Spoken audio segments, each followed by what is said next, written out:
harus membuatnya membayar atas semua kekacauan yang dia telah lakukan padaku.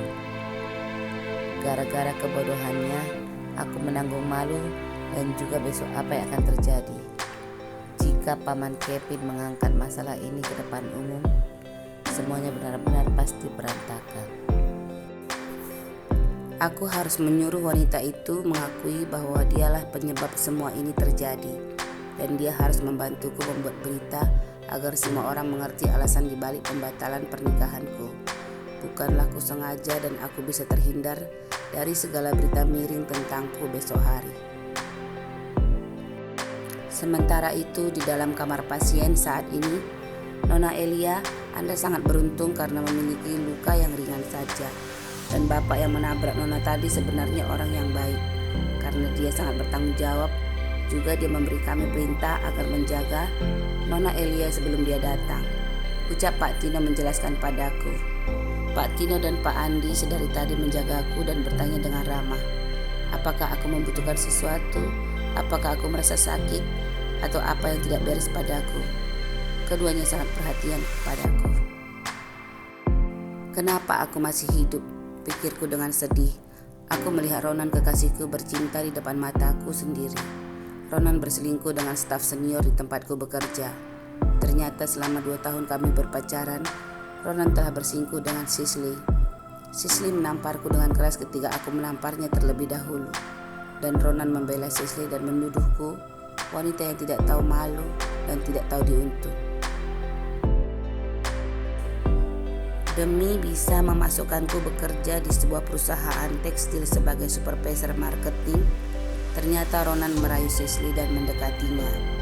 Lalu keduanya berselingkuh di belakangku karena Sisley adalah wanita yang sebenarnya sudah menikah, tetapi akan segera bercerai dari suaminya yang sering sakit-sakitan.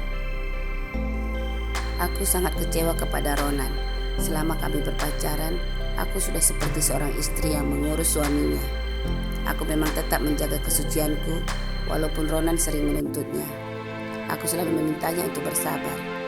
Karena aku memasak, menyuci dan mengurus segala keperluannya, Ronan jadi tidak terlalu mempermasalahkan jika aku menolak keinginannya.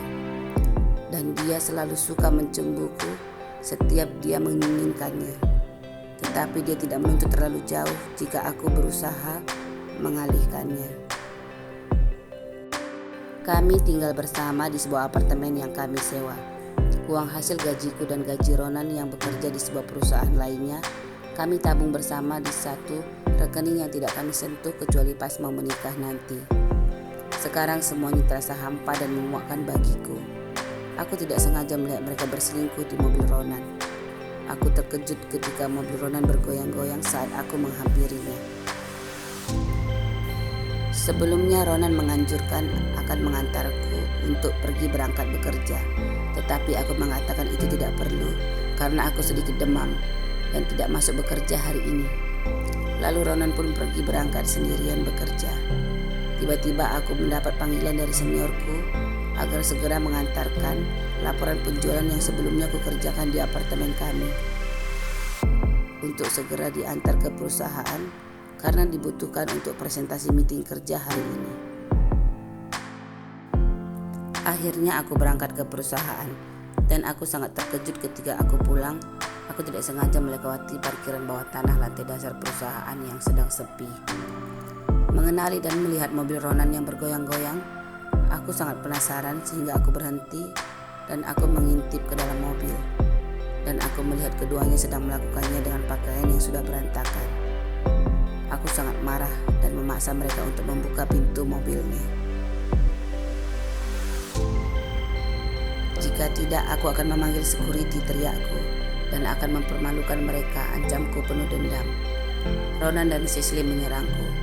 Keduanya menertawakanku sebagai wanita bodoh dan tidak tahu berterima kasih. Aku sangat kesakitan dan marah ketika melihat Ronan mengejekku. Sisley bisa memuaskanku tetapi kamu tidak, ucap Ronan lalu mendorongku menjauh dari mobilnya sehingga aku terjatuh ke jalan yang dingin. Ronan bergegas menggas mobilnya dengan kecepatan tinggi lalu meninggalkanku tanpa sedikit pun perasaan. Hujan yang lebat dan deras tiba-tiba membuatku semakin sakit hati. Aku menangis keras dan berjalan dengan gontai. Kepalaku sedikit pusing dan demamku semakin tinggi. Aku tidak melihat bus ataupun angkot yang berhenti. Aku berjalan tanpa tujuan dan menangisi kebodohanku. Aku sangat sakit, hatiku sakit sekali.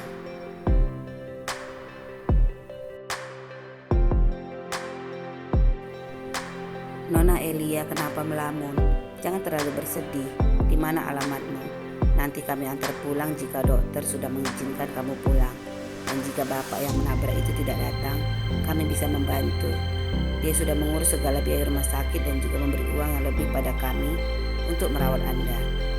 Ucap keduanya membuatku terdiam sedih menatap mereka. Apakah aku senang setelah diselamatkan oleh mereka? Aku tidak tahu. Aku bingung. Pulang ke apartemen, melihat Rona nanti, aku mungkin akan membunuhnya. Tapi apakah itu mungkin? Aku tidak ingin lagi melihatnya.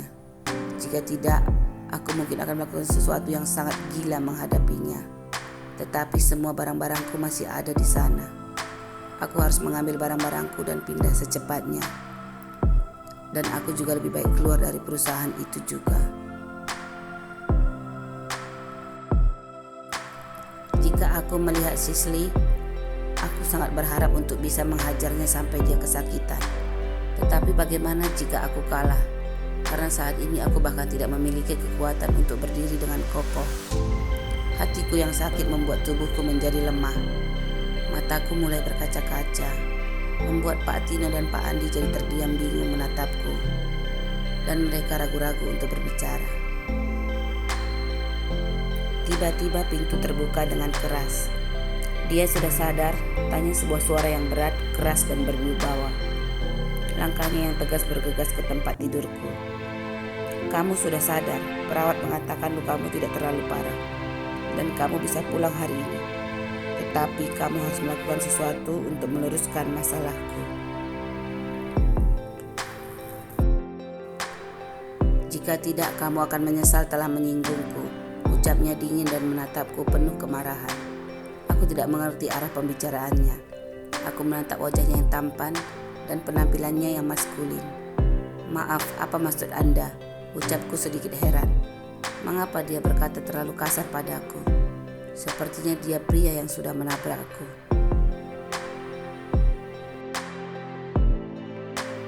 Kamu sudah menyebabkan kekacauan terbesar dalam hidupku saat ini.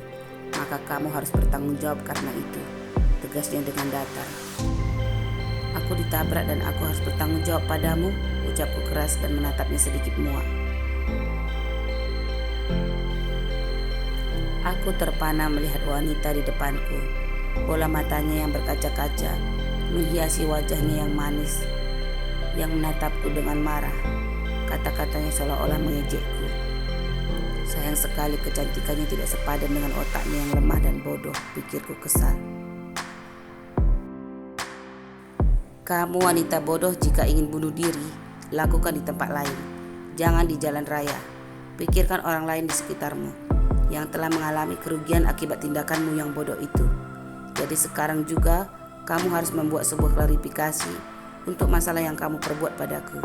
Ucapku menatapnya dengan dingin. Kamu, pria ini benar-benar arogan. Dia mengataiku bodoh dan berotak lemah. Aku sangat marah mendengarnya. Dia bahkan tidak meminta maaf karena sudah menabrakku. Dengar, hei kamu pria sombong, ucapku dengan kesal. Aku lebih baik mati daripada membantumu. Teriakku keras dan menatapnya dengan benci.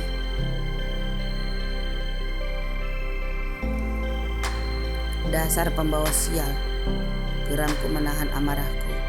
Mata hitamnya yang jernih juga memelototiku penuh dengan amarah.